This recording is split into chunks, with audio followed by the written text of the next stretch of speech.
Hi everyone, मैं Sangeeta expert फिर से आप लोगों का स्वागत करती हूँ। और आज का हमारा जो टॉपिक है वो है प्राथमिक चिकित्सा। ये प्राथमिक चिकित्सा का फर्स्ट वीडियो है। आज आपको मैं प्राथमिक चिकित्सा क्या होती है, प्राथमिक चिकित्सा के अंतर्गत हमें क्या प्रतिक्रिया करनी चाहिए और किस चीज़ का हमें ध्यान रखना चाहिए, ये सारी बातों की हम जानकारी लेंगे। ये टॉपिक कोई हार्ड नहीं है, नॉर्मली टॉपिक है। फिर भी अगर ये मतलब आपकी 7वीं यूनिट का ही टॉपिक है तो ये मान के चलो कि टोटल आपकी 19 यूनिट है, 19 टॉपिक दे रखे हैं और आपके क्वेश्चन कितने आएंगे, 100 आएंगे। तो 100 क्वेश्चन यानी 20 मान के चलते हैं इसको, 20 पंजों 100, हर यूनिट से आपके हैं वो 5 क्वेश्चन आने वाले हैं। तो एक तो हमारा इसमें टॉपिक हो गया आपका मंदबुद्धि बालक हो गया, विशिष्ट अवस्था के बच्चे। उसमें से आपके 1-2 प्रश्न है वहां से बनेंगे, 1-2 प्रश्न है आपके इस प्राथमिक चिकित्सा से बनेंगे। किसी भी रोग का किस तरीके से हम प्राथमिक चिकित्सा कर सकते हैं, उनको क्रम में लगाना आ सकता है या उसके अंदर किस बात का हमें ध्यान रखना चाहिए, इन बिंदुओं से संबंधित है वो प्रश्न आपका बनाया जाएगा। तो ये मान के चलो ये जो आपका टॉपिक है ये वाला प्राथमिक चिकित्सा वाला, इससे आपके क्वेश्चन आएंगे, वहाँ आप बिल्कुल भी मार नहीं खाओगे, आराम से आपके वो क्वेश्चन है सोल्व हो जाएंगे। तो ये यूनिट आपकी इजी रहेगी। फिर भी मैं इसका आपको थोड़ा सा है एक्सप्लेन करके बता देती हूँ कि प्राथमिक चिकित्सा क्या होती है। प्राथमिक जैसे नाम से ही आपको पता चलता है कि प्राथमिक यानी पहले। हम नॉर्मली जब भी हमें कोई परेशानी होती है तो हम डॉक्टर के पास जाते हैं, लेकिन कई सिचुएशन ऐसी होती है कि डॉक्टर के पास पहुंचने में हमें जो समय की बर्बादी हो रही है, तो उस समय को हम कैसे अपनी उस कंडीशन में जो होने वाली समस्या है उससे हम कैसे निजात पा सकते हैं। तो डॉक्टर तक पहुंचने के लिए भी पेशेंट को थोड़ी सी राहत मिलनी चाहिए। तो उस राहत के लिए हमें कौन से प्रयास करने चाहिए, तो वो ही हमारी क्या कहलाती है, प्राथमिक चिकित्सा कहलाती है। इसको परिभाषा के रूप में मैंने दिया है कि किसी रोग के होने पर, रोग हो सकता है जैसे चोट लग गई, आप किचन में काम करते हो तो आपका हाथ जल सकता है या कोई चोट लग सकती है, आपके ऊपर कुछ भी गिर सकता है, कोई भी कंडीशन हो सकती है, आप घर के अंदर दीवार के गिर सकते हो, पैर फिसल सकता है, वहाँ आपका हाथ पैर टूट सकता है। तो ये सब क्या है, ऐसी कंडीशन है, रोग है, जो किसी भी रोग के होने पर या चोट लगने पर किसी अप्रशिक्षित, अब यहाँ पर प्रशिक्षित हम किसको कहेंगे और अप्रशिक्षित किसको कहेंगे, तो घर में जो व्यक्ति है वो सब क्या है, हमारे अप्रशिक्षित व्यक्ति है, उन्होंने किसी भी प्रकार का प्रशिक्षण नहीं ले रखा। तो जो प्राथमिक चिकित्सा की जाती है उस समय उन घर के सदस्यों के द्वारा ही उस रोगी व्यक्ति को राहत देने के लिए किसी न किसी प्रकार की प्रतिक्रिया करनी पड़ती है। तो वो सब किस में आते हैं, अप्रशिक्षित व्यक्ति में आते हैं। तो अप्रशिक्षित व्यक्ति के द्वारा जो सीमित उपचार किया जाता है, सीमित का मतलब जो लिमिट में रहते हैं। डॉक्टर तो एक बड़े स्केल के ऊपर आपका अपने औजार सब कुछ लगाकर उसके बाद आपका इलाज करता है, लेकिन ये क्या है, एक सीमित उपचार है, उपचार किया जाता है, उसे ही हम क्या कहते हैं, प्राथमिक चिकित्सा कहते हैं। यानी डॉक्टर के जाने से पहले रोगी व्यक्ति को राहत देने के लिए जो प्रतिक्रिया हम करते हैं उसी प्रतिक्रिया को क्या कहा जाता है, प्राथमिक चिकित्सा कहा जाता है।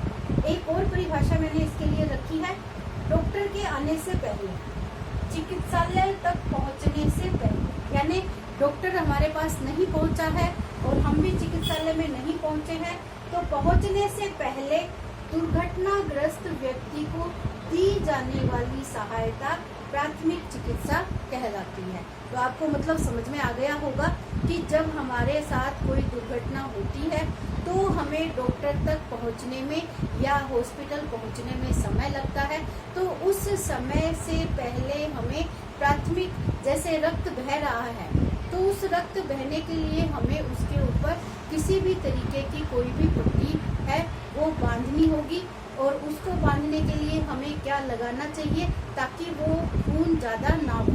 किसी भी चीज़ को हम टाइट से बांध देंगे तो वो प्रतिक्रिया हमारी क्या होती है आसान हो जाती है। डॉक्टर का रास्ता लंबा है, इतनी देर में खून आपका बहुत सारा बह जाता है, तो उस समय समस्या है वो और ज़्यादा क्रिटिकल हो जाती है। तो इन सारी संभावनाओं को रोकने के लिए हमें क्या करना होगा, प्राथमिक चिकित्सा करनी होगी। इस प्राथमिक चिकित्सा के लिए आपके पास जरूरी है कि एक घर में फर्स्ट एड बॉक्स होना चाहिए। पहले ये टॉपिक है हमारे स्कूल के अंदर चला करता था कि वहाँ पर एक फर्स्ट एड का पूरा प्रैक्टिकल करवाया जाता था और एक फर्स्ट एड बॉक्स बनवाया जाता था।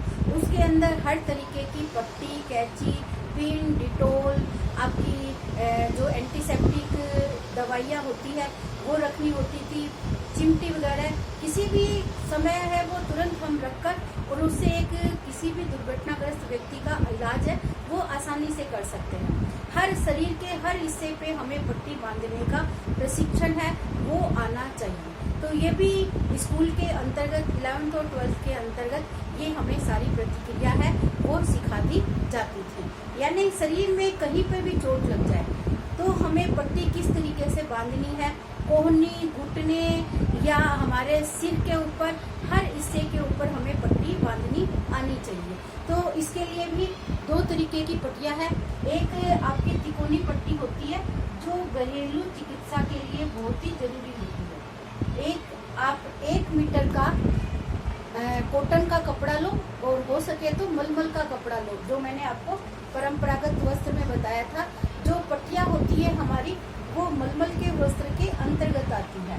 तो वो 1 मीटर का कपड़ा लेके आपको उसको इस तरीके से तिकोनी शेप के अंतर्गत इसको मोड़ना है और मोड़ के इसके चारों तरफ के कॉर्नर है वो हमें क्या करना है, बारीक बारीक सिलाई के साथ मोड़ना है।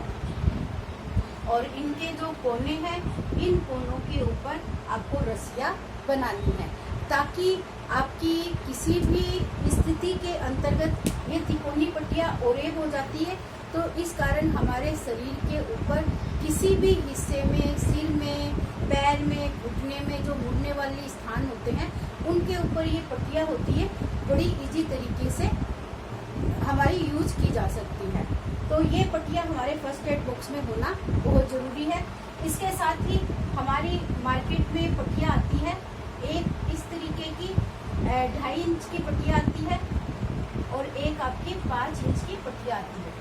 तो इस तरीके की 1-2 पट्टियाँ है आपके बॉक्स में हमेशा होनी चाहिए ताकि किसी भी चोट लगने में, बच्चे हैं शरारती होते हैं तो चोट लगने वगैरह में वो पट्टियाँ आप उनके यूज कर सकते हो। तो घर में रखी हुई चीज़ें हैं फर्स्ट एड बॉक्स में, डिटोल आपके पास होना चाहिए, जलने पर बर्नोल यूज की जाती है। तो ये सारी दवाइयाँ हैं आप उस फर्स्ट एड बॉक्स में कलेक्ट करके एक जगह रखोगे। आयोडेक्स हो गया, बाम हो गया, विक्स हो गया, एक थर्मामीटर हो गया। तो ये सारी चीज़ें जब आप कलेक्ट करके एक स्थान पे रखते हो तो आपको ढूंढने की आवश्यकता नहीं पड़ती है। तो एक फर्स्ट एड बॉक्स है आपको इसके लिए प्राथमिक चिकित्सा के लिए हरदम अपने घर के अंदर तैयार बना के रखना है। इस बात का आपको विशेष ध्यान रखना है। अब प्राथमिक चिकित्सा का उद्देश्य क्या होता है, इसके हमने उद्देश्य लिखे हैं। प्राथमिक चिकित्सा के उद्देश्य जान बचाना होता है क्योंकि डॉक्टर और घर है उसमें काफ़ी समय का गैप होता है। तो उस गैप के अंदर हमारी स्थिति यही होगी कि रोगी व्यक्ति की किसी न किसी तरीके से हमें जान बचानी है। ये रक्त बह रहा है तो उसको किस तरीके से रोक सकते हैं, या वो बेहोश हुआ है तो उसके लिए हमें क्या प्रतिक्रिया करनी है ताकि डॉक्टर के पास हम आसानी से पहुंच सकें। तो इसकी जान बचाना होता है, स्थिति को बिगड़ने से बचाना हमारा उद्देश्य होता है, ठीक होने में मदद करना हमारा उद्देश्य होता है। तो ये हमारी प्राथमिक चिकित्सा के 3 उद्देश्य हैं जो कि आपको एक प्राथमिक चिकित्सा करते वक्त आपको अच्छे तरीके से ज्ञान होना जरूरी है। फिर इसके कुछ सिद्धांत भी होते हैं कि प्राथमिक चिकित्सा करते समय हमारे कौन से ऐसे सिद्धांत हैं जिससे कि रोगी व्यक्ति को राहत मिल सकती है। तो कहने को तो ये छोटी छोटी बातें होती है, लेकिन जब स्थिति सामने होती है तो उस समय इन बातों से हमें बहुत ज़्यादा फायदा होने वाला है। तो इन बातों का हमें विशेष रूप से ध्यान रखना है। सबसे पहले क्या करना होगा, भीड़ को हटाना होगा। आपने नॉर्मली घर के अंदर देखा भी होगा कि जैसे ही किसी व्यक्ति के चोट लग जाती है तो घर के बाहर जैसे ही पता चलते हैं आके भीड़ जमा कर लेते हैं, उस रोगी व्यक्ति के ऊपर आके झुक जाते हैं। वो ये नहीं देखते हैं कि इस भीड़ के अंदर इसकी स्थिति कितनी क्रिटिकल है, वो और क्रिटिकल हो जाएगी। तो सबसे पहला हमारा सिद्धांत यही बनता है कि उसको खुले स्थान पे लेटाए, भीड़ है उसको हटाए और उसको अच्छी तरीके से उसकी देख रेख करने का प्रयास करना चाहिए। रोगी व्यक्ति की हमें जांच करनी चाहिए कि क्या स्थिति हुई है, क्या कारण है, कोई चक्कर आया है, चोट लगी है, तो उसकी हमें जांच करनी चाहिए। हमें कौन सा प्रयास सबसे ज़्यादा फायदेमंद लगता है वो हमें उस समय सूझता है, वो प्रतिक्रिया हमें सबसे पहले करनी चाहिए। श्वसन क्रिया चालू रखना उसका, उस बेहोश हो रहा है तो हमें उसको पानी वानी डाल के उसको होश में लाना चाहिए, ताकि हमें ये पता चल जाए उसकी नाड़ी वगैरह है, थोड़ा सा जांच करना चाहिए कि सांस चल रही है या नहीं चल रही है, तो ये देखना चाहिए। कपड़े जो पहन रखे हैं वो कपड़े, उसके जूते पहन रखे हैं, तो सबसे पहले हमें ये दोनों कार्य करने हैं। उसके कपड़े बटन है वो ढीले करने चाहिए ताकि उसका सांस है वो आसानी से आ सके। जूते सॉक्स ये पहन रखे हैं तो वो भी उसके हटाने चाहिए ताकि रोगी व्यक्ति को थोड़ा सा आराम मिले। फिर हमें क्या करना है, नाड़ी श्वसन क्रिया को देखना है, रोगी को चिकित्सालय तक पहुंचाने का प्रयास करना है और फिर तुरंत हमें निर्णय लेना है। डॉक्टर जो भी निर्णय लेने के लिए कहता है, जिस तरीके की प्रतिक्रिया वो चालू करने का प्रयास करता है, तो उन सब के बारे में हमें सोचकर हमें तुरंत उस सिचुएशन में निर्णय लेने का प्रयास करना पड़ता है। एक जो प्राथमिक चिकित्सा कर रहा है व्यक्ति, उस प्राथमिक चिकित्सा के अंतर्गत भी कुछ गुण होते हैं। वो गुण क्या होते हैं? आपने देखा होगा कि कई व्यक्ति ऐसे होते हैं जो किसी व्यक्ति के चोट लगते ही बेहोश होकर और खुद गिर जाते हैं, तो उस दूसरे सामने वाले व्यक्ति को कहाँ से संभालें? तो उसमें कुछ गुण होना चाहिए। जो भी कंडीशन आपके सामने है, उस कंडीशन को किस तरीके से आपको हैंडल करना है, आपका विवेक उस समय क्या कह रहा है, कौन सी प्रतिक्रिया हमें करनी चाहिए, तो उसमें व्यक्ति को विवेक ही होना चाहिए। उस विवेक का, बुद्धि का अपने उस सिचुएशन में काम लेना आना चाहिए। इसमें निपुण होना चाहिए, निर्णय लेने में, प्रतिक्रिया करने में, भाग दौड़ करने में, ये सारी उसकी निपुणता है। उस क्रिटिकल कंडीशन के अंतर्गत आपको नजर आती है। तो सहानुभूतिपूर्ण भी व्यवहार होना चाहिए। जो रोगी व्यक्ति है, घबरा रहा है, उसको शांत, उसको ठीक से हैंडल करना आपको आना चाहिए। उसको सहानुभूति देनी चाहिए, उसको धैर्य बंधाने का प्रयास करना चाहिए। नहीं, अभी डॉक्टर के पास ले जाएंगे, तुम ठीक हो जाओगे, इस तरीके की बातें हमें उसके साथ करनी चाहिए। तो सहानुभूतिपूर्ण व्यवहार होना चाहिए। और हम नॉर्मली क्या करते हैं, बच्चे लड़ते झगड़ते उनके चोट लग जाती है तो उनको संभालने की बजाय उनको डांटना शुरू कर देते हैं और उनको पीटना शुरू कर देते हैं। तो ऐसी कंडीशन में हमें अपना धैर्य, सहानुभूति है, ये उस समय काम आती है। बच्चे को हैंडल करने का प्रयास करना चाहिए। वो कुछ तो चोट की वजह से परेशान है और बाकी हम और उसको परेशान कर देते हैं, तो ऐसा नहीं करना चाहिए। युक्तिपूर्ण व्यवहार उसके साथ बरतना चाहिए। व्यवहार में कुशलता आपकी होनी चाहिए। विवेचन यानी उस समय की जो कंडीशन है उसको हमें अपने विवेचन के माध्यम से उसको हैंडल करना आना चाहिए। स्पष्ट वक्ता होना चाहिए। जो भी बात है उसको हमें घुमा फिराकर या किसी तरीके से चक्कर में नहीं पड़ना चाहिए, बल्कि स्पष्टता के साथ उस सिचुएशन को देखना चाहिए और हैंडल करना चाहिए। अध्ययवासी होना चाहिए। ये मतलब उस समय जो निराशा का भाव व्यक्ति के अंतर्गत होता है, तो वो निराशा नहीं होना चाहिए, बल्कि उसके साथ आपको आशापूर्ण व्यवहार है वो आपको अपनाने का प्रयास करना चाहिए। तो ये हमारे कुछ है प्राथमिक चिकित्सा के उद्देश्य, सिद्धांत और गुण होते हैं। अब हमने पहला टॉपिक लिया है जलना और झुलसना क्या होता है। तो जलना और झुलसना क्या है? नॉर्मल होने वाली जो घटनाएं होती है, किसी भी तरीके से गैस के ऊपर महिलाएं काम करती है या चूल्हे में काम करती है, तो किसी भी ऐसी कंडीशन के अंदर ये सिचुएशन है, थोड़ी बहुत कम ज़्यादा है, वो होती रहती है। तो आपको क्या करना है, एक फर्स्ट एड बॉक्स के अंदर एक बर्नोल है जो आपके हरदम आपके पास होना जरूरी है। जलन है या झुलसना है वो 3 प्रकार का हो सकता है।